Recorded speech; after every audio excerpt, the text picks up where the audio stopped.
আছেন, আমিও ভালো আছি। তো আজকের ব্লগটা সত্যি এলোমেলোভাবে শুরু করছি, সব কিছু ঠিকঠাক হচ্ছে না। পুরনো ব্লগগুলো যেগুলো আছে সেগুলো এর মধ্যে আমি জুড়ে দিয়েছি। তো দেখো, সকালবেলা মাছ ভাজা চাপিয়ে দিয়েছে, এদিকে পটল দিয়ে প্রায় মাছ করে থাকছি।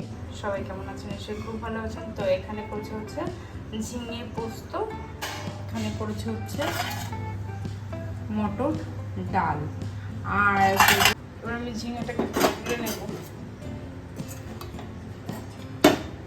আমার রান্নাঘরের অবস্থা কিন্তু বেহাল। আমি মানে খাবো রেগুলার, তো একটু কাজু বাটা দিয়ে দিয়েছি। ভাবছি কেমন লাগে খেতে, নতুন নতুন একটু টেস্ট হবে এই আর কি। তো সবাই কেমন আছেন? নিশ্চয়ই খুব ভালো আছেন, আমিও আছি মোটামুটি। তো ঝিঙে পোস্ত, তার সাথে একটু কাজু বাটা দিয়েছি, কাজু ঝিঙে পোস্ত। আর হচ্ছে এখানে হচ্ছে ডালের বড়া, আর এটা নিচে হচ্ছে রুটি আছে, এটা কাকিমা দিয়ে গেল। আর এটা হচ্ছে ডালের বড়া।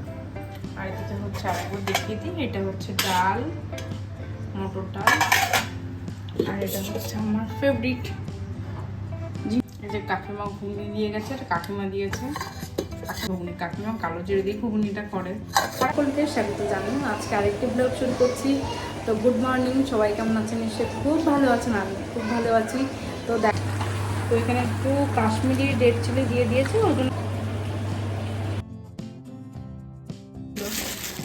তো এটার মধ্যে হচ্ছে দেশি চিকেন রয়েছে, আর একটু ধুয়ে নেবো।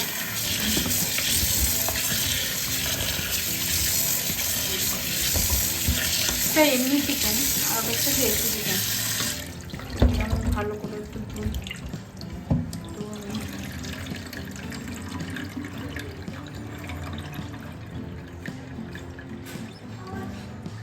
পাঁচটা রেখে দেবো। তো এখানে এবার ম্যারিনেট করবো, আর এখানটা হচ্ছে পরে আমি এটাকে ধুয়ে রেখে দেবো সাইডে। আর এখানে হচ্ছে কিছু সবজি আছে, ফুলকপি ডাঁটা, এই ডাঁটা দিয়ে না কাটোর, এই ডাঁটা দিয়ে ডাল খেতে খুব সুন্দর লাগে। আর এই যে এখানে হচ্ছে পটল আর কাঁচকলা, আর দিকে হচ্ছে একটা ফুলকপিও দেখছি। তো মোটামুটি আমার এখানে হচ্ছে পেঁয়াজ কেটে নিয়েছি, মিক্সচারে আমি মশলাটা পেস্ট করে নিয়েছি। তো এখানে রাখলাম। রান্নাঘরের অবস্থা খুবই বেহাল দেখো। আর এখানে হচ্ছে লেবু কেটেছি, লেবু কাটার পর না এটা এরকম দাগ হয়ে গেছে, দেখো কিরকম। এই কালো পাথরগুলোতে এরকমই হয়, দাগ হয়ে যায়।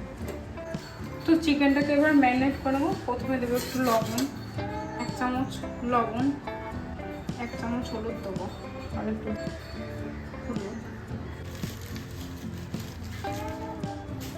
এখানে 1 চামচ টক দেবো। তো এটা দিব, আর একটু দিয়ে দেবো।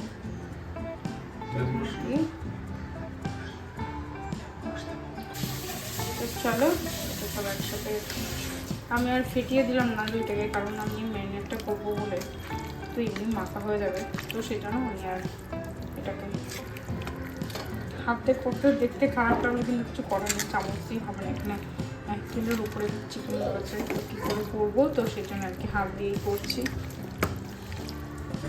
তো এটা হচ্ছে এটাকে ম্যারিনেট করে নিলাম।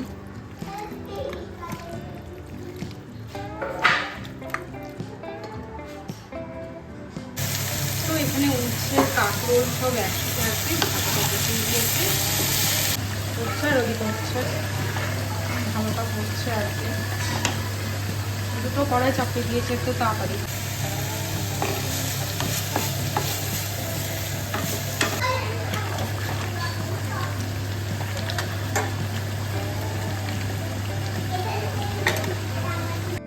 তো ভাবলাম রান্না করতে করতে একটু মোসাম্বি লেবু খাওয়া যাক। তো এখানে রান্না করতে করতে একটু স্বাস্থ্যের একটু যত্ন নিতে হয়, তো এখানে একটু মোসাম্বি লেবু খেয়ে নিই। তো এই যে চিকেনটা করছি, মশলাটা কষিয়ে।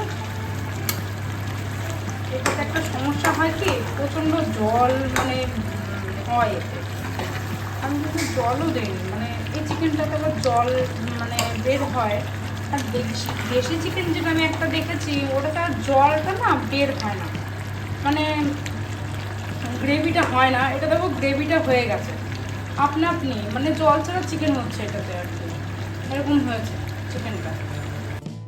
এখানে একটা চৌষা একটা আম নিয়েছিলাম আর কলা নিয়েছিলাম। তো কলাগুলো দেখো হচ্ছে ওই কাকুকে বললাম যে কলাগুলো না একদম কেমন একটা কালো কালো হয়ে আছে বৃন্তর ওখানে, তো কেমন একটা লাগছে। তো আমটাকে এবার ফ্রিজে রাখবো, তো রেখে এটাকে রেখে দেবো, না হলে নষ্ট হয়ে যাবে আর কি। তো এখানে দেখো তুলসী গাছগুলো কি সুন্দর হয়েছে। তো এখানে স্নান সেরে ঠাকুর গাছে তুলসী পুজো একটু করে নিচ্ছি। তো এখানে একটা গাছ ছিল যেটা লাগিয়েছিলাম তুলসীর চারা, সেটা মারা গেছে। আর এটা হচ্ছে তোমরা দেখেছো তো সবাই জানি, তো এটা হচ্ছে পাথরকুচি পাতা গাছ। এটা মানে আমাশার ক্ষেত্রে খুবই উপকারী একটা গাছ, এটা পেটের পক্ষে সকালে খালি পেটে খেলে খুবই উপকারী। তো এখানে স্নান সেরে ঠাকুর ঘরে তো চলে এসেছি। তো আজকে যে বৃহস্পতিবারের যে পুজোটা সেটা তোমাদের সাথে শেয়ার করব। আমি কিভাবে বৃহস্পতিবারে পুজোটা করি, রান্নাবান্না ঘরের কাজ করে যে বৃহস্পতিবারে পুজোটা করতে চলে আসলাম। মানে এই দেখো আজকে অনেকটা রোদ, তো রোদে ঝলমল করছে, গরম। আর এই ঠাকুর ঘরে প্রচণ্ড যখন লু বইছিল তখন খুব গরম ছিল, বসাই যেত না। তো ওই জানলাগুলো একটু খুলে দিয়েছি। তো এখানে হচ্ছে শিব ঠাকুরকে স্নান করাবো, গঙ্গা জলের মধ্যে একটুখানি মধু আর একটু ফুল দিয়ে শিব ঠাকুরকে স্নান করাবো। জানো এই শিব ঠাকুরটা না পড়ে গিয়েছিল হাত থেকে হঠাৎ করে, মানে আর ওখানে একটুখানি খুদ হয়ে গেছে। তো তোমরা কেউ জানিও যে এই শিব ঠাকুরটাকে আমি পাল্টাবো কি না, কারণ একটুখানি ভেঙে গিয়েছে সাইড থেকে। তো এখানে ঘরটাকে আর বৃহস্পতিবারে আমি আর মাজা হয়নি, তো একটু সিঁদুর দিয়ে নিলাম।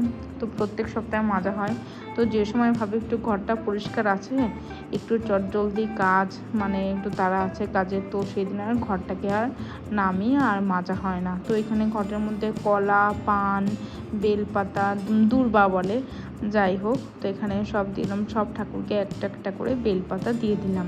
তো এখানেও ঘরের মধ্যে যে দূর্বা দিয়ে দিলাম। তো এখানে তো পুজোটা এবার স্টার্ট করে দিলাম। তো এখানে সব ঠাকুরকে, আর এটা হচ্ছে আমার গীতা, মানে গীতাটা বলতে মা বাড়ির থেকে নিয়ে এসেছিলো আর কি গীতাটা। তো এখানে মা আসলে গীতা পড়ে, তো গীতা পড়তে ভালোবাসে। মা বলে সবসময় যে বাড়িতে গীতা পড়া হলে নাকি বাড়ি শুদ্ধ হয়ে যায়। তো লোকনাথ বাবা আর সব ঠাকুরকে আজকে একটু মুছিয়ে দিলাম, ঠাকুরের যে মূর্তিগুলো আছে সেগুলো একটু মুছিয়ে দিলাম, কারণ প্রত্যেক বৃহস্পতিবার একটু ক্লিন করে পুজো করার চেষ্টা করি। তো সব ঠাকুরকে একটু মানে মুছিয়ে দিচ্ছি একটু। আর লাল এটা একটা চেলি নতুন, সেটা দিয়ে আর কি মোছাচ্ছি। আর এখানে ফটোগুলোতেও একটু মানে মুছিয়ে নিচ্ছি, ফটোগুলো প্রায় ক্লিন করা হয়। তো বৃহস্পতিবার বলে আর একটু, আর এই জগন্নাথ দেবের যে ফটোটা দেখছো এটা মানে কৃত্তিকার বাবার অফিসের এক কলিগ এখানে ওকে দিয়েছিল আর কি, এটা হচ্ছে পুরীর থেকে দিয়েছিল, পুরীর থেকে নিয়ে এসেছিল। আর এই চন্দন বাটায়, আর বাটার যে চন্দন বাটাটা সেটা একটা সমস্যা হয়েছে, আমার একটু সর্ষের তেল ছিল ঠাকুরের, আমি প্রদীপে দিই ঘি আর সর্ষের তেল আর কি মিশিয়ে দেওয়া হয়। তো সেটা মানে চুয়ে চুয়ে আর কি বাটার মধ্যে পড়েছে, তো দেখতেই পাচ্ছ তেল তেল হয়ে আছে। আমি চন্দন অনেক বাটার চেষ্টা করলাম, চন্দনটাকে অনেক বাটার চেষ্টা করলাম, কিন্তু আমার এই চন্দন বাটাটা একদম মানে তেল তেল হয়ে আছে। এটাকে ধুয়েছি সাবান দিয়ে, তাও হয়নি। তো এখানে ঠাকুরকে প্রসাদ দিয়ে দিলাম। আর তেমন কোনো সামান্যই ঠাকুরের জন্য আজকে যোগাযন্ত্র করেছি, মানে বৃহস্পতিবারের পুজোটা তোমাদের সাথে আবারও বলছি শেয়ার করছি। এই পর্যন্ত যারা এই ভিডিওটা দেখছো তারা নিশ্চয়ই জানিও যে আমার ভিডিওটা কেমন লাগলো। তোমরা সবাই আমার পরিবার থেকে চলে যাচ্ছ, তোমরা আমার পরিবারের সদস্য, সবাইকে শুভকামনা। সবাই সবার পথে এগিয়ে চলো, সবাই খুব সুস্থ থেকো, ভালো থেকো, এটা চাই। প্লিজ আমার পরিবার থেকে চলে যেও না, তোমরাও আমার পরিবারের সদস্য, এটাই বলার ছিল। তো দেখো এখানে ফুল দিয়ে, এই সাদা ফুল দিয়ে আমি পুজো করে নিচ্ছি। আমার বাড়িতে যেহেতু যথেষ্ট কোনো জায়গা নেই, তাই জন্য আমি কোনো রকম যেটুকু জায়গা রয়েছে সেটার মধ্যে ফুল গাছ লাগানোর চেষ্টা করেছি। আর আমার গাছ থেকে যারা যারা ফুল নিয়ে যায় আমার কোনো অসুবিধা নেই, শুধু আমার জন্য অল্প করে দুটোই ফুল রেখে দিলে আমার যথেষ্ট। তো এখানে প্রদীপ জ্বালিয়ে দিয়েছি, একটু আরতিটা সেরে নিলাম। আরতি করার সময় যা মনস্কামনা আছে সেসব ঠাকুরকে জানালাম যে ঠাকুর যে আমার মনস্কামনা পূর্ণ করো, সেটাই আর কি। তো শুধু মেয়েটার জন্য যে মনস্কামনা করি, শুধু বলে মেয়েটা যেন মানুষের মতো মানুষ হোক, যেন মা বাবার কথা শোনে, এটুকুই আর কি। আর কিছু টাকা পয়সা গাড়ি বাড়ি আর কিছু আমার চাই না, ভগবান যতটুকুই দিয়েছে ততটুকু নিয়েই আমি থাকতে চাই। তো দেখো এখানে একটু অল্প একটু ধূপকাঠি ছিল, ভাবলাম ফেলে দেবো, তো এটা দিয়ে একটুখানি ঘুরিয়ে দিলাম। তো ধূপকাঠি আমি জ্বালাই না, কারণ ধূপকাঠি জ্বালাতে আমার একটু শ্বাসকষ্টের সমস্যা আছে। তো একদম ধূপের যে গন্ধটা আছে না, সেটা গলায় গেলে গলাটা আর কি জ্বলতে থাকে আর কি। আমাকে দুটো মাছ ভাজতে দিয়েছি ধূপে, এটা কৃত্তিকার হচ্ছে এটা, আর আমার হচ্ছে এটা। অনেক দিন পর মনটা একটু ভালো করার জন্য অনেক দিন বাইরে কোথাও যাওয়া হয় না, তো এখানে আমি আর কৃত্তিকার বাবা, তো তিনজনে মিলে একটু ঘুরতে ঘুরতে চলে এসেছি এখানে। তো এখানে একটু টুকটাক কিছু খাওয়া যাক সন্ধ্যাবেলা স্ন্যাক্স হিসাবে। তো চলো। তো একটা গেঞ্জি নিয়ে এসেছি, এই যে টি শার্ট, তো এটা একটা টি শার্ট খাপানো হয়েছে আর কি। আমার বললাম না যে এস লাগে, তো আমি হাতে মেরেছিলাম, তো হাতে মেরে তো এই যে জামাটা মানে এটার সাথে এই যে এই ট্রাউজারটা, মানে এটার সাথে এই ট্রাউজারটা ম্যাচ, আর হুডটার সাথে এটা এই মানে এই জামাটার সাথে আর কি এই প্যান্টটার আর কি মানে ম্যাচ। তো কৃত্তিকার একটা মানে জুতো কিনেছিলাম, সেটা হচ্ছে এই যে